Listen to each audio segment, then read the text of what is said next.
Hello everyone, বন্ধুরা কেমন আছো সবাই? বন্ধুরা, আজকে চলে এসেছি আমার ছাদ বাগানে। এই যে দেখতে পাচ্ছ, একটা মানি প্ল্যান্টে হ্যাঙ্গিং করেছিলাম কিছুদিন আগে। বৃষ্টির জল আরও পড়ে মানে মাটিটা মানে ভিজে গিয়ে প্রচুর পরিমাণে মানে মাটিটা রসাল হয়ে গেছিলো। মানে প্রচুর পরিমাণে ভিজে যাওয়ার জন্য কি হয়েছে, গাছটা পচে আছে আর গাছটা গ্রো হচ্ছে না। তার জন্য আমাকে বৃষ্টির আগে, মানে বৃষ্টি হচ্ছে যেহেতু ঝিপঝিপে প্রতিদিনই বৃষ্টি হচ্ছে, যার জন্য আমাকে গাছগুলোকে এদিক ওদিক শিফট করে দিতে হচ্ছে। এই যে দেখতে পাচ্ছ, এটা হচ্ছে একটা জেট প্ল্যান্ট, যেটা আমি কিছু দিন আগে লাগিয়েছিলাম।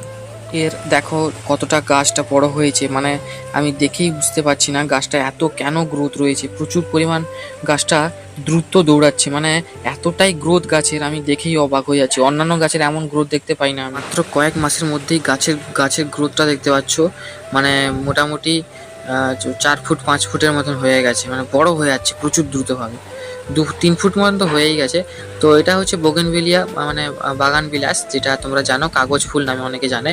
তো এটা আমার কিছু চারা ছিল, সেগুলোকে এই বছরই আমি এবার প্রতিস্থাপন করব, মানে রিপোর্ট করব নতুন পাত্রে। যে চারা হয়ে বসে আছে, তার জন্য গাছটা গ্রো হচ্ছে না। আর এই যে জেট প্ল্যান্ট আমি উঠিয়ে নিয়ে গেছিলাম, যার কাছ থেকে দেখো ডাল একটা পড়ে গেছিলো, সেই ডালটা এখন আমি পুঁতে দিব, যাতে যদি চারা তৈরি হয়ে যায়। কিন্তু এছাড়া আমি কিছু চারা তৈরি করেছিলাম, তোমাদের হয়তো একটা ভিডিও দেখিয়েছিলাম, কিন্তু আবারও তোমাদের একটু দেখানোর চেষ্টা করব, দেখাবো এক নতুন ভিডিওতে। তো এটা হচ্ছে, আমি এটা নার্সারি থেকে নিয়ে এসেছিলাম। এটা হচ্ছে এক ধরনের ওয়াটার, মানে রেন লিলি।